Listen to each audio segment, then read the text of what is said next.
Setelah Gen Z dan Alpha, siapa generasi selanjutnya? Jawabannya adalah generasi Beta. Mulai tahun 2025, dunia akan menyambut kelompok demografis baru ini.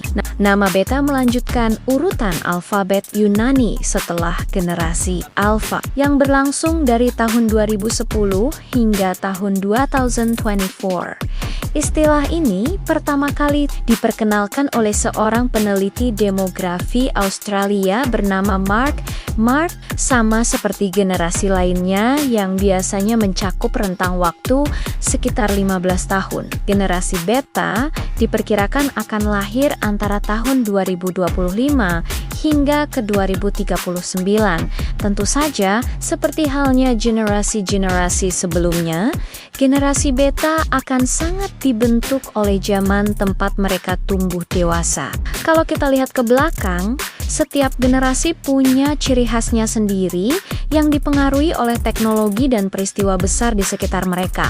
Millennials, misalnya, tumbuh di tengah ledakan internet dan awal mula era globalisasi modern. Mereka adalah generasi pertama yang merasakan bagaimana dunia terhubung secara digital, dari email hingga forum online. Kemudian, datanglah Gen Z, generasi yang dibesarkan oleh smartphone dan media sosial. Hidup mereka tak bisa lepas dari Instagram, TikTok, dan berbagai platform digital lainnya. Gen Z juga tumbuh di tengah gelombang perubahan sosial yang kuat, membuat mereka sangat sadar akan isu-isu seperti kesetaraan dan keadilan. Setelah itu, ada generasi Alpha Adicodik dari Gen Z. Mereka adalah generasi yang sejak lahir tidak pernah mengenal dunia tanpa layar sentuh. Bagi mereka, tablet, smartphone, dan asisten suara seperti Siri atau Google Assistant adalah hal yang biasa. Teknologi kecerdasan buatan atau AI dasar sudah menjadi bagian dari mainan dan alat belajar mereka sejak kecil. Nah, sekarang kita bersiap menyambut generasi Beta. Apa yang akan membentuk mereka? Generasi ini akan menjadi yang pertama dalam sejarah manusia yang lahir dan tumbuh di dunia di mana AI tingkat lanjut, robotika canggih, dan otomatisasi massal sudah menjadi hal yang normal. Bayangkan, mereka mungkin akan punya robot asisten rumah tangga yang membantu pekerjaan sehari-hari, atau belajar dengan guru virtual yang ditenagai oleh AI super cerdas. Perubahan iklim yang semakin nyata juga akan menjadi latar belakang kehidupan mereka sejak lahir. Isu-isu lingkungan tidak akan lagi menjadi sekadar wacana, tapi kenyataan sehari-hari yang harus mereka hadapi dan cari solusinya. Dengan semua perubahan ini, generasi Beta mungkin akan mengalami banyak hal yang terdengar seperti fiksi ilmiah bagi kita sekarang. Mereka bisa jadi generasi terakhir yang masih sempat merasakan atau melihat uang kertas fisik sebelum semuanya beralih ke pembayaran digital sepenuhnya. Bayangkan, mungkin di masa depan, uang tunai hanya akan ada di museum. Di sekolah, mereka mungkin tidak akan lagi mengenal yang namanya pekerjaan rumah di atas kertas. Semua tugas dan materi pelajaran akan terintegrasi dalam sistem digital yang canggih, membuat proses belajar menjadi lebih personal dan interaktif. Buku-buku tebal mungkin akan digantikan oleh tablet atau perangkat AR yang bisa menampilkan informasi secara 3 dimensi. Di jalan raya, mobil tanpa pengemudi mungkin akan menjadi pemandangan yang biasa bagi mereka. Mereka akan tumbuh dengan anggapan bahwa mobil yang bisa menyetir sendiri itu normal.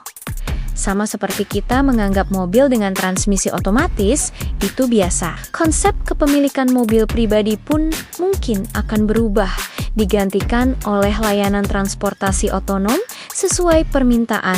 Yang menarik, menurut proyeksi demografi global, generasi Beta akan menjadi generasi yang sangat besar. Pada tahun 2030 saja, diperkirakan akan ada lebih dari 2 miliar anak Beta di seluruh dunia.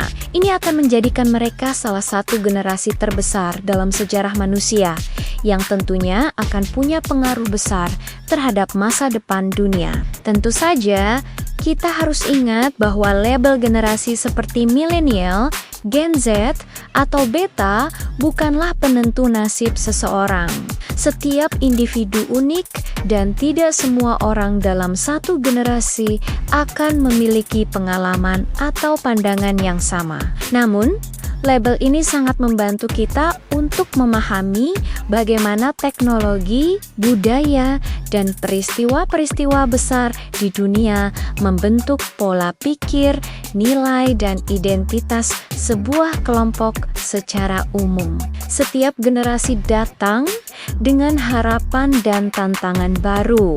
Mereka mewarisi dunia yang dibentuk oleh generasi-generasi sebelumnya, dan kemudian mereka akan membentuknya kembali dengan cara mereka sendiri. Generasi Beta akan tumbuh di tengah perubahan paling cepat dan paling fundamental yang pernah terjadi dalam sejarah manusia. Mereka akan hidup berdampingan dengan kecerdasan buatan, menghadapi krisis iklim secara langsung, dan membangun masyarakat di era otomatisasi. Bagaimana mereka akan beradaptasi? Inovasi apa yang akan mereka ciptakan? Dan yang terpenting, dunia seperti apa yang akan mereka bangun untuk generasi setelah mereka? Kita mungkin belum tahu jawabannya sekarang. Tapi satu hal yang pasti, kehadiran generasi Beta akan mengubah segalanya. Mari kita sambut mereka dan lihat bagaimana mereka akan membentuk masa depan kita bersama. Terima kasih sudah menonton video ini. Jika kamu merasa pembahasan ini menarik, jangan lupa untuk like, comment, dan subscribe channel ini agar tidak ketinggalan konten-konten seru lainnya. Sampai jumpa di video berikutnya.